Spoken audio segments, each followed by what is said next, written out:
Bom, nesse vídeo a gente fala sobre suportes e resistências e isso é fundamental, mesmo que você não acredite em análise gráfica, mesmo que você não acredite em nada de análise técnica, é fundamental que você entenda onde é o suporte e onde é uma resistência de uma ação. E é muito importante que você compreenda esses pontos, mesmo que você não acredite em nada de análise técnica, mesmo que você não acredite que preço não importa, mesmo que você não acredite em nada de análise gráfica, os pontos estão no gráfico e eles não podem ser ignorados. Suportes e resistências são pontos bastante difíceis de uma ação cair, bastante difíceis de fazer com que uma ação saia daquele ponto ali. É muito comum que aquele ponto onde há resistência, onde aquele ponto há suporte, não seja rompido ou não seja esvaziado sem que haja algum evento corporativo, sem que haja mudança em cenários fundamentalistas. Por isso, se você, mesmo que você seja um analista fundamentalista, que você tenha ações de longo prazo, quando você definir a sua tese de investimento, você recorra à análise técnica para saber o ponto daquela ação. Porque, invariavelmente, a entrada bem feita em uma ação combinada com o seu fundamento vai te levar a ter uma visão muito melhor dos seus investimentos, principalmente para quem faz swing. Agora, se você não acreditar nisso, tudo bem, mas nesse vídeo a gente fala sobre resistências e suportes. O ponto é, primeiro, resistência é um ponto em que os vendedores têm mais poder do que os compradores.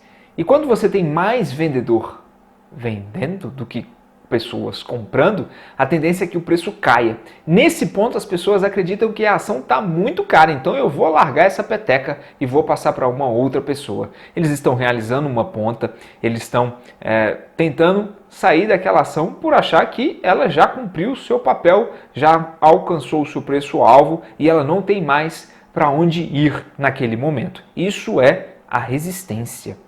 E isso significa que o preço ele sobe até chegar num ponto e aqui nesse ponto as pessoas começam a vender e essa ação vai novamente caindo até chegar num ponto abaixo e aí sim as pessoas consideram que aquela ação está muito barata e ali naquele ponto os compradores exercem mais poder do que os vendedores. Quando tem muita pessoa comprando, essa ação começa novamente a subir até um ponto. Esses pontos eles tendem a se mostrar bastante constantes nos gráficos. E por isso, esse é o ponto central da linha de estudos sobre resistências e suportes. Essas linhas elas são criadas pelo pensamento comportamental dos investidores, nada disso tem algum respaldo fundamentalista, mas aqueles pontos podem ser uma união de pontos com base no aspecto fundamentalista, através de uma análise de valuation, todo mundo chega a um mesmo ponto, próximo daquilo ali, todo mundo acredita que, sei lá, a Petrobras deve estar entre 24 e 25 reais e ali fica o ponto máximo que ela pode valorizar num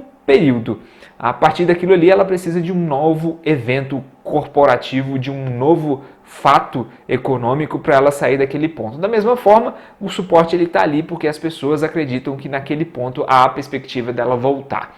Esses pontos eles não são fixos, isso não é um mantra sagrado, isso significa que as ações podem despencar abaixo do suporte e as ações podem voar acima da resistência. Mas esses são pontos realmente interessantes de você fazer as suas entradas, seja tanto quando você está lá no day trade, qual é a melhor hora de você tentar fazer uma entrada? Bom, na hora que ele encosta no suporte, porque ele tem a tendência de subir para a resistência. Qual é a melhor hora de você fazer uma venda? Quando ele encosta na resistência e tenta cair para o suporte. Vamos dar uma olhada no gráfico para a gente ver como é que isso acontece.